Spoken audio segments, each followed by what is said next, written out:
Welcome to Ghouls Night Out with your hostesses, Brandy and Jody.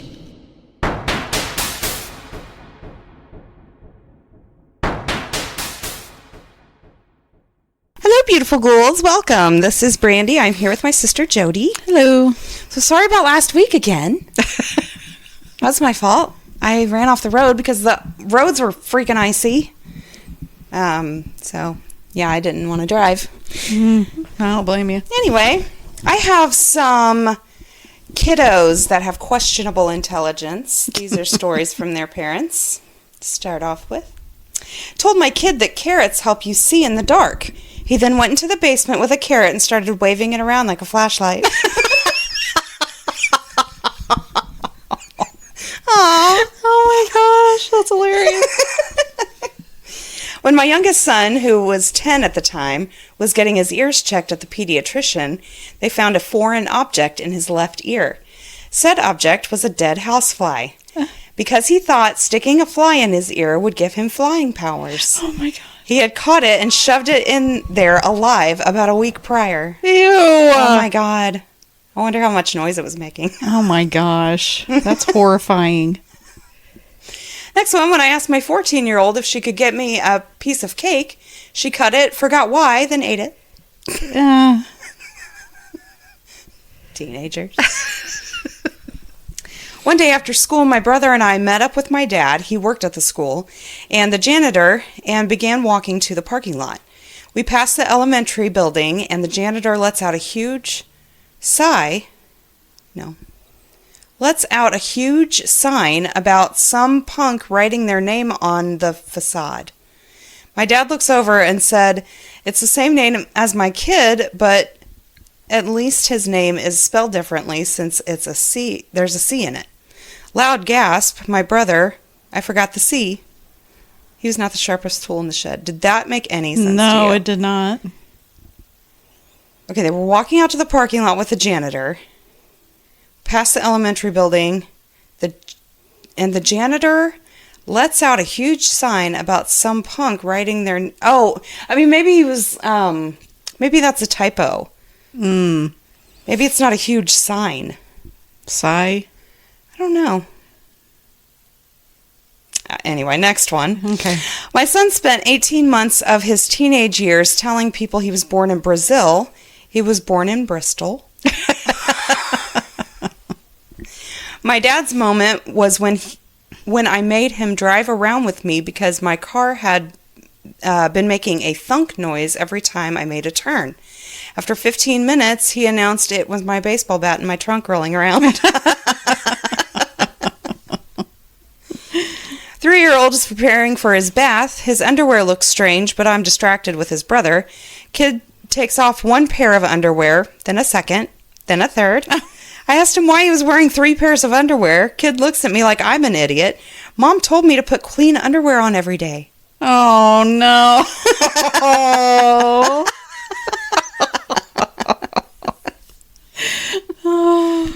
Next one, I'm the idiot kid. When I was about 3, after preparing dinner, my mom would leave me alone in the kitchen. After I finished, I would search for some M&Ms to nibble at, knowing I wasn't allowed. Every time after I finished, I would go over to my mom and ask her, "Did you hear me eating M&Ms in the kitchen?" She would always reply yes, and I would always get so frustrated because every time I tried to be stealthy. I never realized that what blew my cover until I was older. Did you hear me doing that thing I'm not supposed to be doing? Because I wasn't doing that. I promise. I was being stealthy. I don't think he's an idiot, but I think he lacks common sense because he'll take a bite of food with it being scalding hot.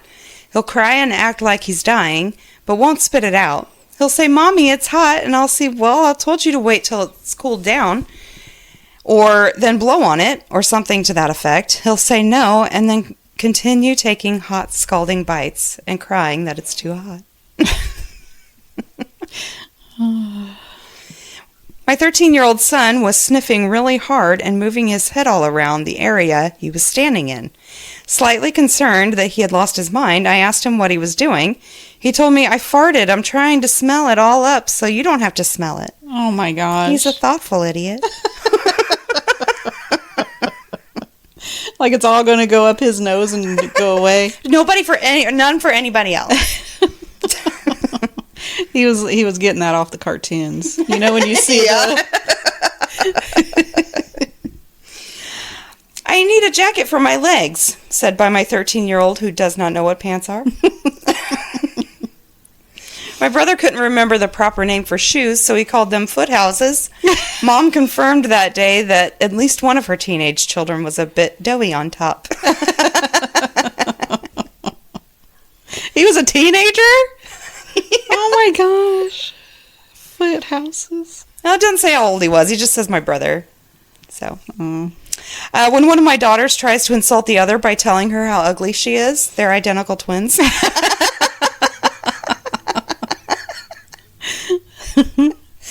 My son came to our house to visit. He didn't live with us. We weren't home, but we were on our way home, so he let himself in. We walk in, and he's freaking out about breaking our newly adopted cat or something to that effect. I asked him what she was doing, and she looked fine to me. He said she was vibrating when she sat on his lap. Oh my gosh. This is where he learned the cat's purred. Oh my gosh. When my son was 11 years old, he confidently informed me that he was pretty sure he knew everything there was to know because he tried to think of something that he didn't know and he couldn't think of anything.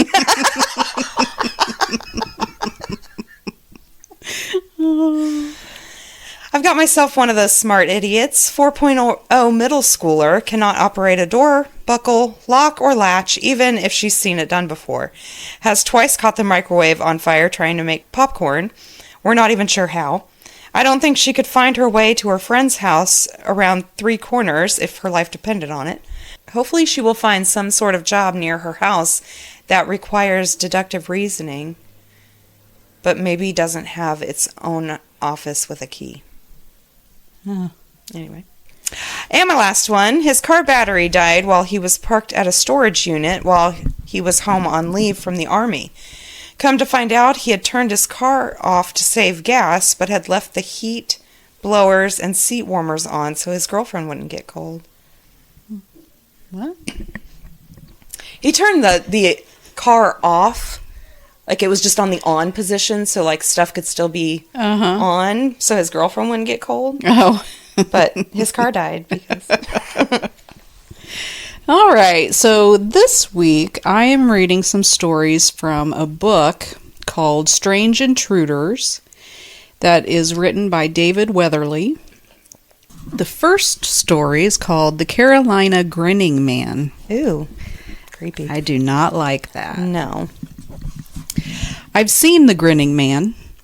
It almost sounds like a silly statement, bringing to mind the image of a man with a large grin, perhaps a bit goofy and certainly not malevolent.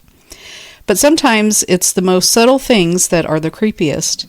You see, the version of the grinning man I saw was not some fellow with a simple, silly smile on his face.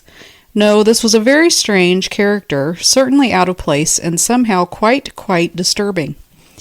The encounter occurred in the 1980s in a rural part of North Carolina. I was in the passenger seat of a car being driven by a friend, Tom.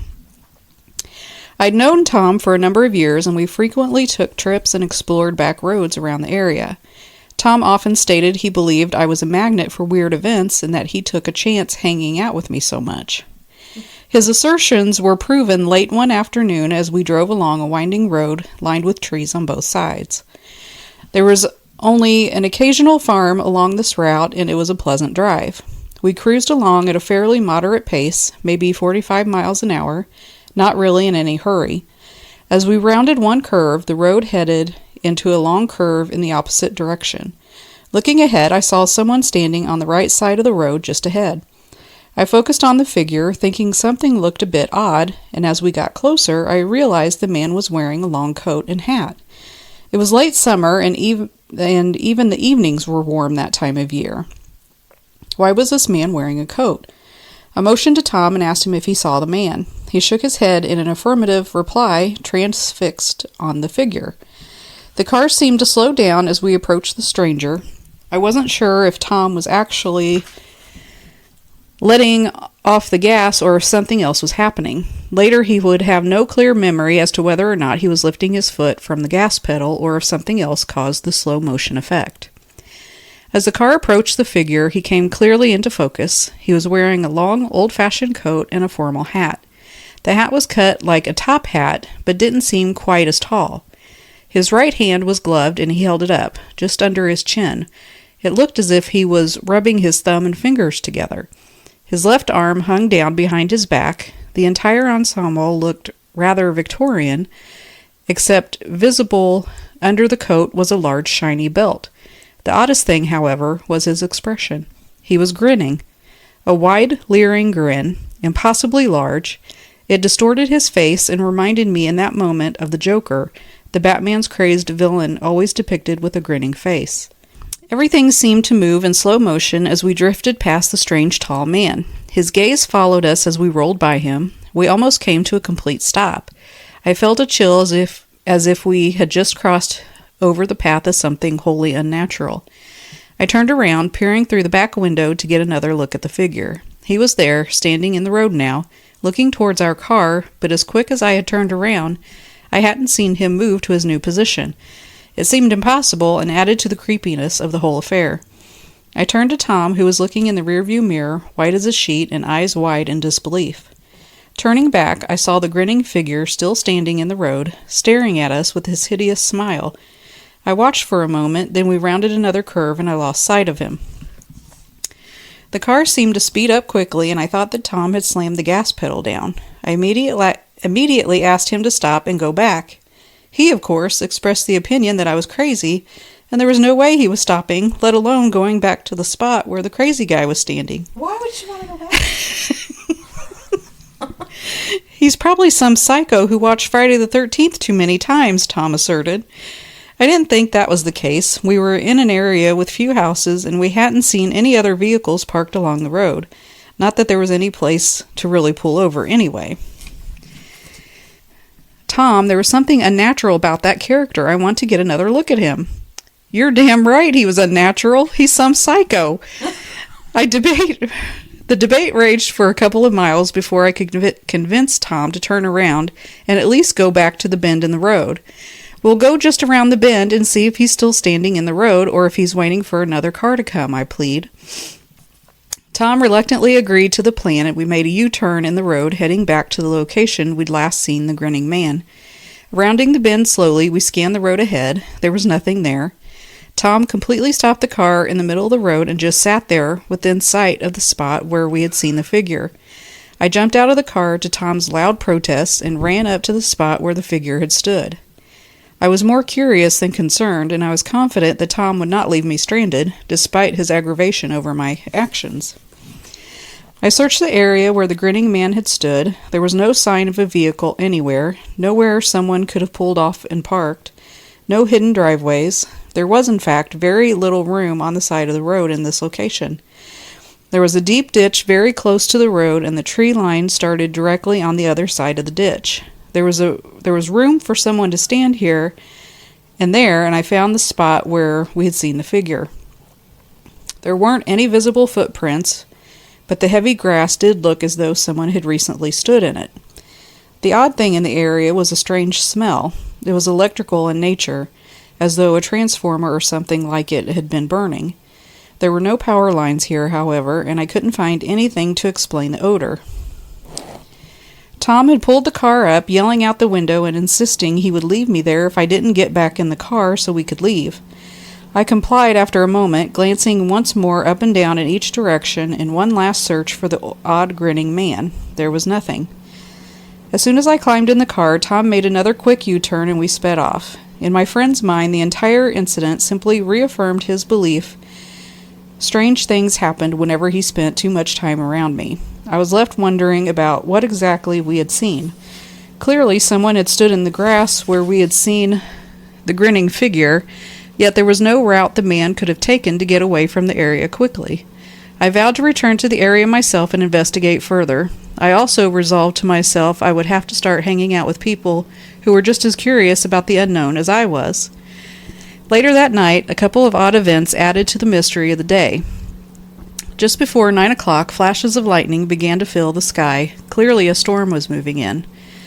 About an hour later, Tom called to tell me the house next to his got struck by lightning and had caught fire. Tom was actually outside getting his dog in out of the weather when it happened.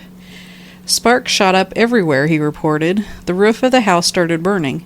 Fortunately, no one was injured and the fire department was able to get the flames out before extensive damage was done.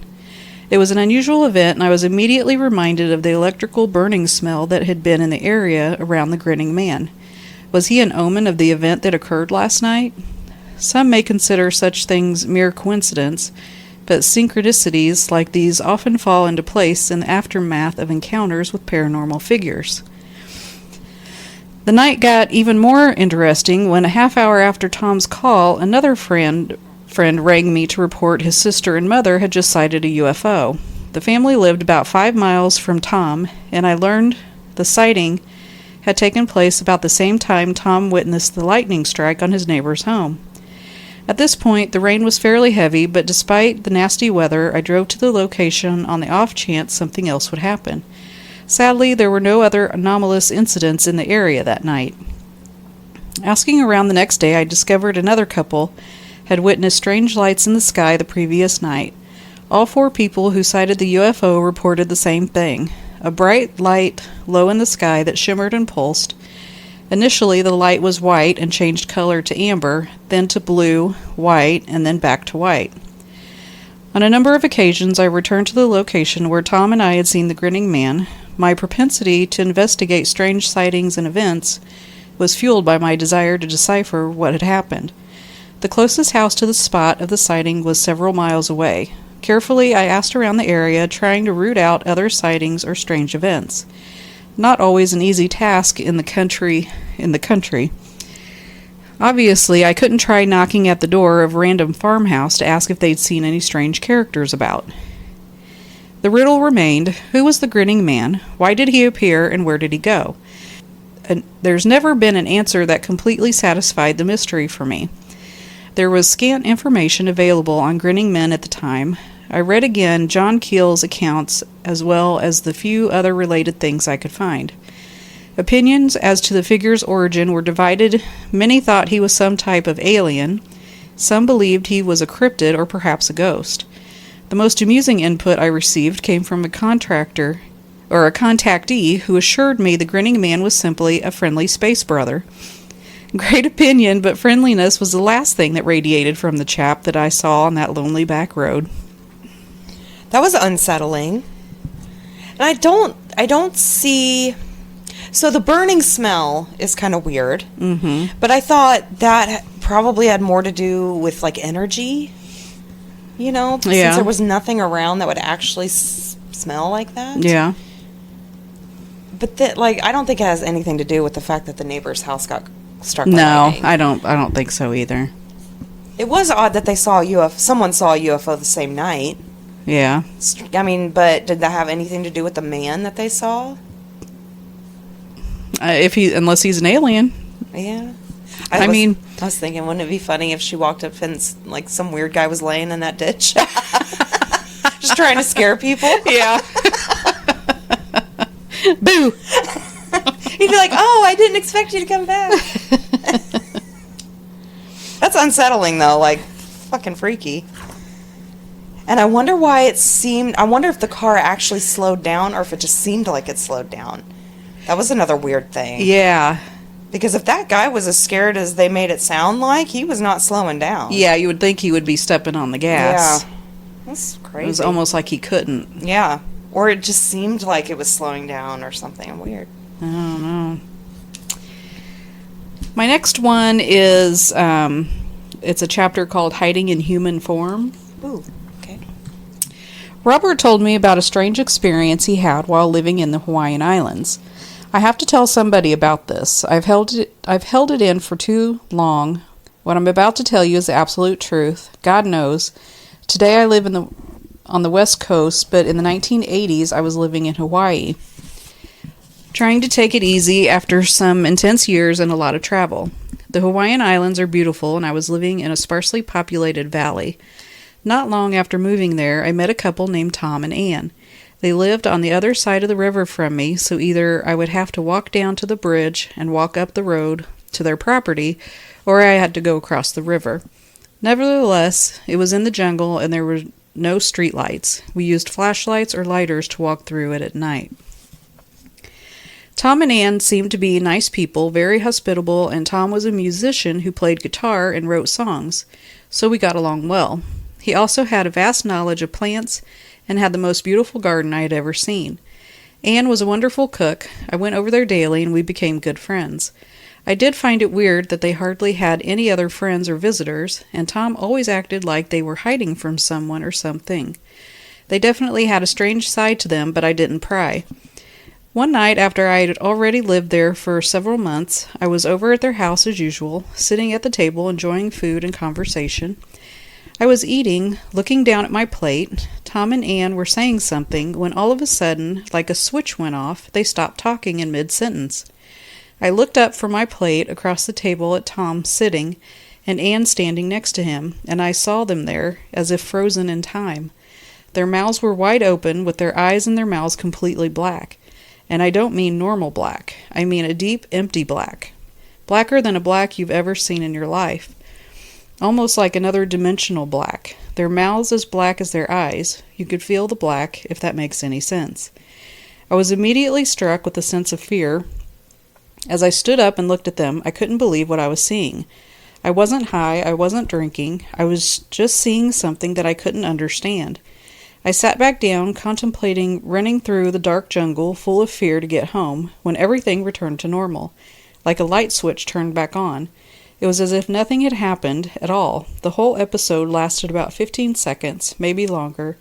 I was in shock, so I got a good chance to make sure that I was seeing what really was. So I got a good chance to make sure what I was seeing was really what I was seeing. After everything returned to normal, I was left with an extreme fear and the overwhelming sense that I needed to get out of there. Tom and Ann asked what was wrong, and I said, "I'm sorry, I just have to go. I have to leave. I have to go." It would prove to be a long, scary walk back home through the jungle. I did not go over there for weeks after that and only saw them occasionally. I never told them what I saw. How could I? Even until this day, I've hardly told anyone. The overwhelming sense I had during the episode was extreme fear of being in the presence of evil. Recently, Robert has been trying to put the pieces together and understand, or at least come to terms with what he witnessed. Since his encounter in the 1980s, Robert has been haunted by the experience. It still scares the hell out of me when I think about it, he reports. Something is going on. This is real. Not long after his weird experience, Robert left Hawaii. Strangely enough, he found he suddenly developed an extreme fear of heights. He also began to experience panic attacks while driving. Is this connected to his encounter with the two strange people? Did the extreme fear Robert felt when peering into the black void somehow stay with him? That is crazy. That is creepy. What the fuck? Like, are they aliens? Like, pretending? But why would they, freeze? I mean, I don't know. And then their eyes and mouth are all black? Was that demons? I don't know. Like something in human clothing? I mean, it obviously sounded like they were hiding because it sounded like the guy was a little paranoid and they didn't have many friends, and that's creepy. Something weird was going on. Yeah. Just don't know what it was. was. And the panic attacks afterwards and his sudden fear of heights? Yeah, that's weird. That? What does that have to do with anything? Maybe they were aliens and they took him up to the ship and he didn't remember. Maybe. Huh. Weird. That was unsettling too. Yeah, definitely. BEK on the balcony. Oh my God, I love it. Sandra encountered a black-eyed kid while working in Florida. This particular child didn't show up at the front door, however. Rather, he took a more unconventional approach to try to gain entry into her apartment. Sandra recounts her experience. I was living in an apartment in Miami, Florida area. I was doing a short-term project for a company in the city, and they had rented me an executive apartment close to their corporate offices. It was a nice place, on the 3rd floor as I had requested. The complex was secured and gated, and they had their own security. The apartment was 1 bedroom, fully furnished, and had a nice balcony off the living room. After several months, I had settled in and felt very secure. I was working long hours trying to wrap up the project I had been hired for. As a result, I would often come home in the late afternoon, grab a bite to eat, and a couple of hours of sleep. After resting, I would put in a few hours doing computer work at my apartment. I'll never forget what happened to me one Thursday afternoon. I had gone back to my apartment and was too tired to even make something to eat. I laid down on the couch, and after a few minutes I was out to the world. I believed I slept for about 2 hours when something woke me up. I had a strange feeling when I woke, and I thought that I had heard a noise in my apartment. I just laid there on the couch, trying to wake up the rest of the way. I had my eyes open, and I was looking around. I could see the clock on the wall, and it was just after 5. It was summer, and there was still plenty of light outside and coming through the windows. After a moment, I realized what had caused me to wake up. Someone was knocking on the door. I kept laying there, though, because the knock didn't sound quite right. I sat up on the couch, fully awake, and listened to the knocking. I suddenly realized that the knocking was coming from behind me. My front door was across the room in front of me. The only thing behind me was the set of glass doors that led out to the balcony. On the 3rd floor? Yes. Oh my God. I sat there frozen, still looking at the front door. I realized that the knock sounded funny because someone was knocking on the glass. I suddenly felt really afraid and turned to look at the doors. Standing at my balcony door was a boy. He was about 12 or 13 years old. His face seemed pale and his eyes were solid black. He was knocking on the glass and staring at me. It scared the hell out of me. Yeah. I ran to the bedroom and called building security. It only took a couple of minutes for the security guy to knock on the front door and announce himself. I didn't even look towards the glass doors again until I had the security officer in. He told me that he'd looked around outside and didn't see anyone around. I told him again what had happened, leaving out the part about the black eyes. He went out on the balcony and looked around. He seemed like he didn't believe me because he said no one could get down that fast, and he had been on the ground level right outside when I called. He assured me that everything was fine and that he'd look around again. I've never been able to get the image of that kid out of my head. Those black eyes were so disturbing. Did he climb up to my 3rd floor balcony? Was he going to break in? How did he get down so quickly without the security guard seeing him? These questions and others have bothered me since that day. I didn't spend much time in the apartment after the incident, but I never saw the kid again. A few months ago, my sister told me about what are called the black-eyed kids, and I believe that's what I saw. Was Sandra merely imagining things? Was she not as completely conscious as she thought she was, or was she so exhausted and stressed from work that it created a delusion? These would be common arguments for those anxious to discount BEK encounters. For her part, Sandra is convinced the child was a real physical being. Furthermore, concern about the sighting caused her to consult a physician following the incident, and she received a clean bill of health.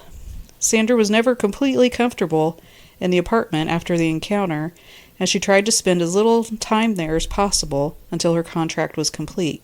She never slept on the couch again, but only in her bed with the bedroom door locked. I don't blame her for that. Me neither. That's creepy. And I could see maybe, stress might cause something like that, but why that?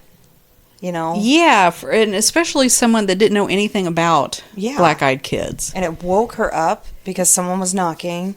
Yeah, and she gets up and walks to her room to call security right away.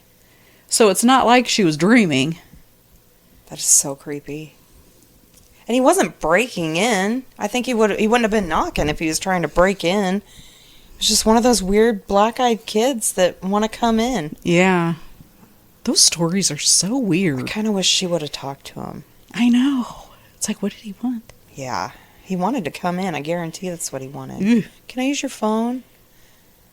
That's it's so on the creepy. 3rd floor. On the 3rd floor. Where the fuck did he go? How did he get up there? Oh, my God. So creepy. All right, and my last one is called, Is It Food Time? Ooh. I've received a lot of accounts of black-eyed children from the state of Texas, and by far one of the creepiest accounts in my files comes from the Lone Star State. It's always interesting to find accounts of paranormal activity that include the reaction of an animal. Yeah. Since they have a different level of perception than humans, it's beneficial to note how animals respond to various manifestations, whether in a positive or negative manner. It's well known that animals have detected earthquakes and other natural phenomena. Perhaps their sensitivity can aid us in understanding the paranormal. I've only heard of a few encounters with black-eyed beings wherein an animal had been present. The first account I received was from a man in Texas who encountered a black-eyed kid in his yard. The man's pet pit bull quickly arrived on the scene, and the results were stunning. Oh my God. Chuck lives west of the Dallas, Texas metro area. He encountered a BK in his front yard after returning from the supermarket early one evening in April 2012. I had run up to the store to get a few things that my wife asked for. I was only gone about a half an hour. I pulled my truck up into the driveway, got the 2 bags, and headed for the front door. There wasn't anyone around, I'd swear.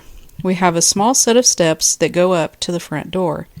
I had the 2 bags in one hand, and I opened the front door with the other.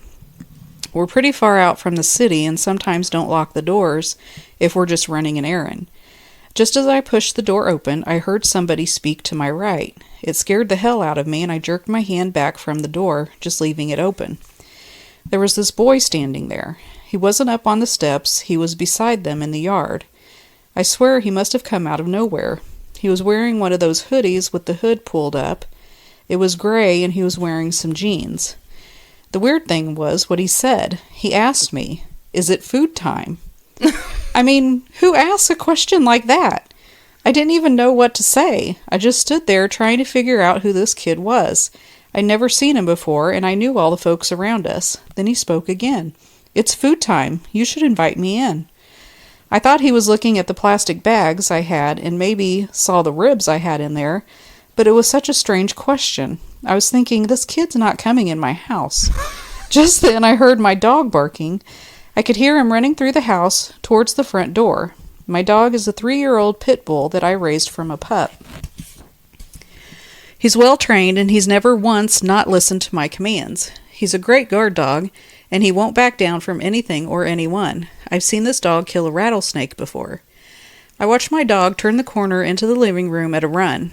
We've got wooden floors, and it was like all of a sudden the dog tried to put his brakes on. He slid across the floor to the door and almost fell over himself getting turned around. He went from full attack mode to scared to death mode in a matter of seconds. He tucked his tail, put his head low, and ran away whining. Oh my God. I'd never seen this dog whine like that in my life, and I've never seen him act scared of anything. Seeing him act like that scared the hell out of me. I looked back at the kid, and he was looking up at me with a little smile. That's when I saw his eyes. They were solid black. No whites in that kid's eyes. Something about this creepy-looking kid had scared my dog, and now I was feeling scared myself. I got in the door as quick as I could and slammed it shut behind me. I went to the kitchen and put the bags down. I realized that I was shaking. I don't know what it was about that kid, but it really shook me up. I went back to the front room and looked through the small slits of the blinds. I didn't see the kid anywhere. I opened the blinds a little bit more and could see the yard. There was no sign of him. I finally went back to the front door and had a look around the house, but there was no sign of the boy with black eyes. When I went back in the house, my wife wanted to know what was wrong with the dog because he was hiding under the bed. I tried for some time to get him out, but all he would do was whine. I finally had to drag him out, but he went right back under there. The next several days and nights, that dog stayed mostly under the bed. He'd go outside when he needed to, but only through the back door. Chuck reports it took a few weeks for his dog's behavior to return to normal. In a recent communication, he told me he felt his dog had never fully recovered from whatever frightened him. On a personal level, he feels haunted by the encounter with the strange black-eyed boy. He has no explanation as to why he and his dog sensed such fear from just seeing or sensing a teenage boy. Chuck estimates the kid was about 14 years old. He soon asked his neighbors if they noticed any strangers in the area, but no one had seen anything. Chuck's yard is open and clear. He puzzles by the fact that there was nothing for the child to hide behind near the door, as the nearest tree is at the front of the property. There's nothing there, he reports, not even a railing or anything at all to block my view of the front of the house as I walk to it. Yet somehow the boy just suddenly appeared. Canines can, of course, sense fear in people and other animals. In this case, the dog seems to have sensed the opposite, an impending danger from something that apparently terrified it. This reaction is especially curious when considering that many of those who encounter the black-eyed children claim they felt as if they were looked over by a predator. Chuck was unable to determine how close his dog got to the BEK before its fear reaction kicked in. It all happened so quick, he states. I know it must have been sometime around the front door because that's when I saw him, the dog, try to stop his run. Perhaps the animal was acting appropriately in the face of something more powerful than it was. Despite the dog's training, it could not overcome the fear it experienced and the overwhelming energy projected by the black-eyed child. The encounter is fascinating and, like many things paranormal, leaves more questions hanging in the air than it answers. I hope more encounters with BEK and animals will surface, offering up further insight from the animal kingdom to help determine the nature of these strange beings. That is creepy. That is crazy. That makes me wonder if the BEKs are projecting themselves to us and the dog saw what it actually looked like. Ooh, maybe. Because it didn't do that until it saw it, right? So it got next to the front door as soon as he saw it? I got the impression that, because the guy said that the kid was to the side of the steps. Yeah. So I got the impression that the dog didn't actually see it. Oh. Like it felt it or something. Once it got past a certain point. Yeah. By the front door. That's creepy. That's very creepy. Okay. I have things that people can't explain that they saw that really shook them up. Cool. In my early 20s, I was home alone. I woke up to my cell phone ringing, but I missed the call. The number was from my landline home number. I got up and found the cordless phone on the kitchen counter. I looked everywhere, but no one was in the house, and the doors were all locked. That's creepy. That is creepy. Who called from their landline? I don't like it. I don't either. When I was 18 years old, I was driving home from a friend's house with another friend. We were on the highway and made this trip often. It's a big highway between two towns, so just fields on either side. Something on two legs ran alongside my car. I saw it in the rearview mirror and out my side window. It was not a kangaroo, it was human-like, had long arms and obviously extremely fast. My friend saw it too, and then it just went off the road and back into the grass. Neither of us could explain it. Ugh. That is creepy. I don't like those stories. No. They always say that those are skinwalkers, but Yeah. I don't know. I think people have a thing now where everything is a skinwalker. Yeah, that's like a thing. Yeah, so it's like, I don't know what it was, but... I was 13 at the time and was about to go to bed. I was brushing my teeth in front of my bedroom window, staring into the dark, when I suddenly heard someone screaming outside. I stopped brushing so I could hear it better. Someone was screaming out my name. I sort of froze and kept listening. More voices joined, all screaming my name and laughing loudly. It was like a kind of audience at a sports game. It went on for about 5 minutes. When it stopped, I, in shock, went downstairs to my parents and asked them if they heard anything.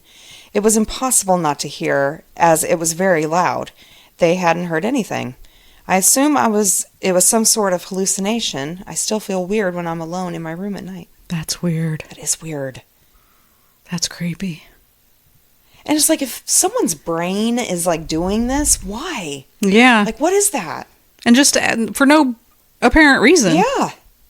Weird. Like they were just brushing their freaking teeth. I would flip out. Yeah.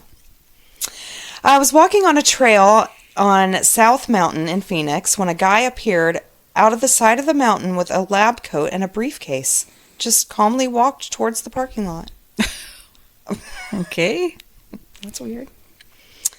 I was standing on a seaside walkway with a bunch of other people watching the sunset.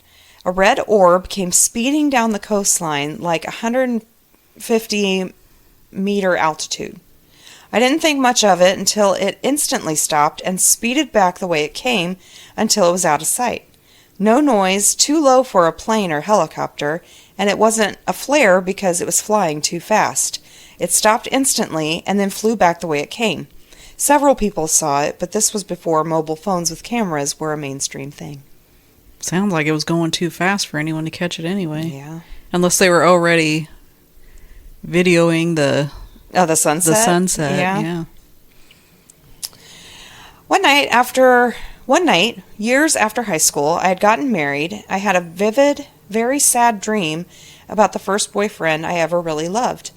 We were 15 and 16, broke up about 3 years later because he was really into drugs.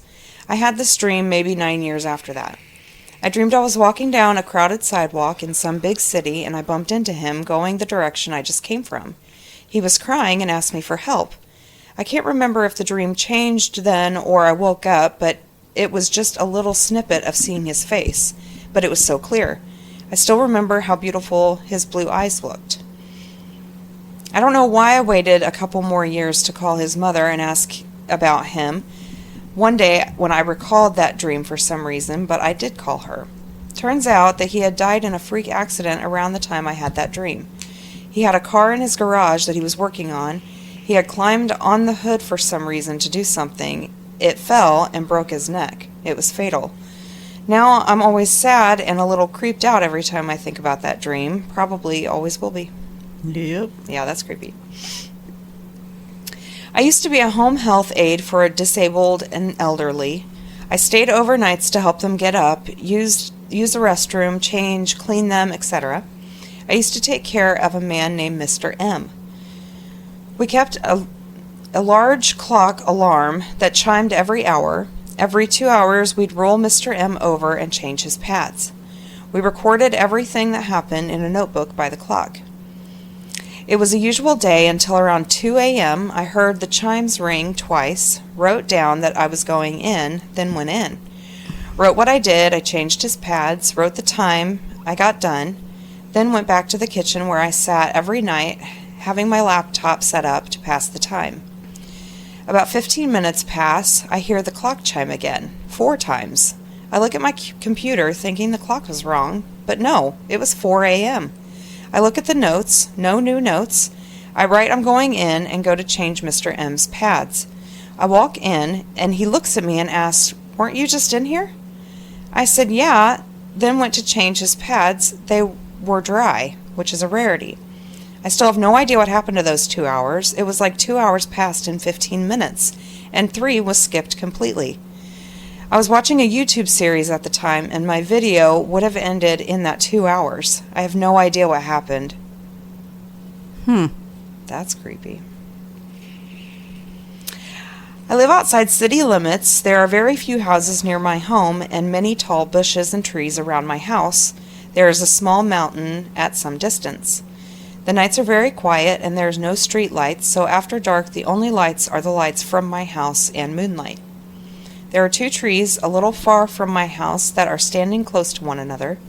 One night while I was outside, my house was with a flashlight, doing something. I realized there was only one of those trees. I looked around that tree with my flashlight, but there was no sign of the other tree, like it never existed. The next day, I went there during the daytime to see exactly what happened to the other tree, and they were both there just like I remembered. I looked around them, even climbed onto them to see if anything strange, but nothing was out of the ordinary. That's weird. That is weird. Next one. As a kid, on rainy days, I would grab my umbrella and jacket and play around in the rain, collecting raindrops. When I was about 11, I was playing outside in my front yard one day, decided to go onto the sidewalk to catch a bit more rain. I then looked into the street. It was a foggy, rainy day, but I could have swore I saw someone who looked exactly like me. Being a kid, I panicked, ran inside for the rest of the day. But I was still an idiot, so I never told anyone. Okay. And my last one. Shortly after my mother passed away, I was going through and organizing her belongings in her room. I was talking out loud as I was talking to her. There were some boxes with family photo albums I'd been looking for that I hadn't been able to find, and it was really worrying me. I was sitting on the floor and said out loud, "Where did you leave those albums, Mom?" Very slowly, her closet door opened on its own, a slow creaking movement from nearly totally closed to halfway open. I was as terrified as I've ever been in my life. I froze and didn't move, but I looked exactly eye level, and there were cardboard boxes labeled albums in my mother's handwriting on the lower shelf of the closet. I'm not a religious or even spiritual person, but I thought that there might be some imbalance in the hanging of the closet door. I went back to the door many times and tested it by wiggling it back and forth and leaving it in different positions, but it's never moved that way since. Weird. That is weird. You asked, though. Yeah. Careful what you ask for. Exactly. It's time for the witty wrap up. Yay, Winnie Rubble! I did funny tweets. Okay. My 2-year-old demanded a skateboard song at bedtime. I don't know how he knows what a skateboard is. And I told him I did not know a skateboard song, but he insisted, and so I sang Skater Boy, and he went straight to sleep. That's great. No one laughs or even smiles anymore when I sing, Lord, I was born a scrambling man, every time I make eggs, but that's the dad life, baby.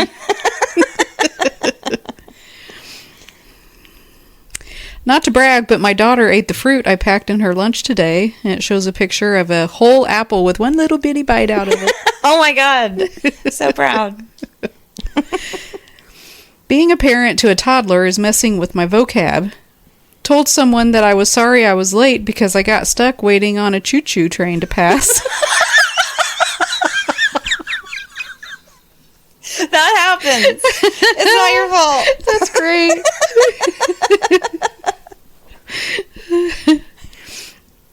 Saw a momfluencer post where she talked about how she had a living room family, not a bedroom family, because everyone felt happy and safe together in the living room and didn't feel the need to isolate themselves in their bedrooms. Her kids were 2 years old and baby. Yeah, you wait a few years, honey. Yeah, really. You will never see those kids. Caught my 5-year-old sneaking around after bedtime, carrying a set of 2-pound dumbbells back to her room. Me, hey kid, what you doing? 5-year-old, Dad, I need strength for the night.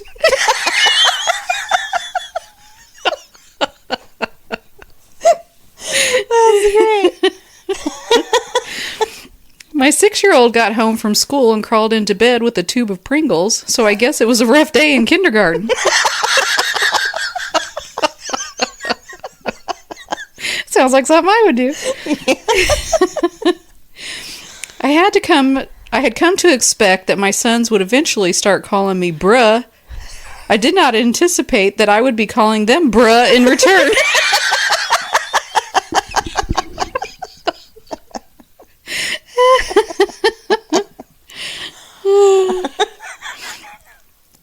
With both parents in the hospital, the second most asked question I get after how are they is, how is your husband doing with the kids when you're gone all the time? I'm going to start telling people he was unable to handle them, so he sold them to the circus. What the fuck? Toddler crying, Daddy, my chocolate ran away. Me, oh no, where did it go? Toddler points in his mouth. It ran away. I don't know. Please keep my 10-year-old in your thoughts and prayers this morning. He has to take a shower and it has ruined his life's plans. My 5-year-old, I'm going to tell you a story about a dragon and lettuce. Me, after 10 minutes of story. Let's wrap it up, babe. 5-year-old. And then everyone died. Me, that'll work. The end, yay. I had to print out directions to take my kid to an appointment today because of the cell service outage, and suddenly I'm in high school again, driving my 93 Camry while blasting Green Day. Have you ever done that? Like, found yourself in a situation that you would have been in, like, in your 20s, and you're like, what the fuck is happening? I don't think so. Me, you were born via C-section. 7-year-old. What's that mean? Me, it means they cut my stomach and pulled you out. 7-year-old. Oh, I thought they pulled me out of your butthole.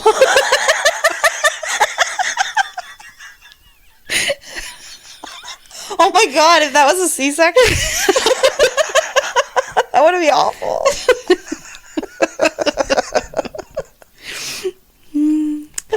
My 2-year-old woke up, said she was hungry, ate a sandwich, and went right back to sleep. All right. Good kid. Yeah.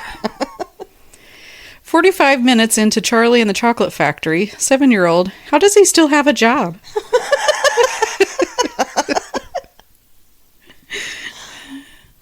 Math tests should involve more real-world problems, like someone waking you screaming in your face while you calculate if 36 to 47 pounds, 4 to 5-year-old take 1.5 teaspoons every 6 to 8 hours, do not exceed 4 in 24 hours, but they are 34 pounds and 6 to 7-year-old, and you can't find the measuring cup. Oh my god. Just give them some and shut up. Once I finished assembling the bookshelf, my 7-year-old said, "Great job, give your shelf a pat on the back." Now she is the world's best dad.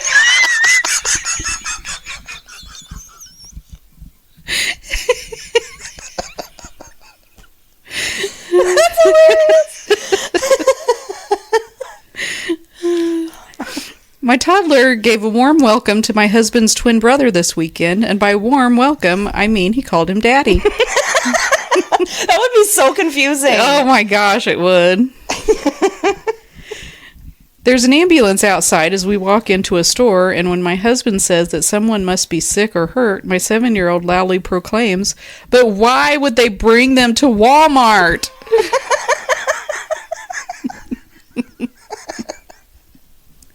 It's a great question. It is a good question. My kids keep losing all the forks and spoons, so now we have no choice but to eat with butter knives.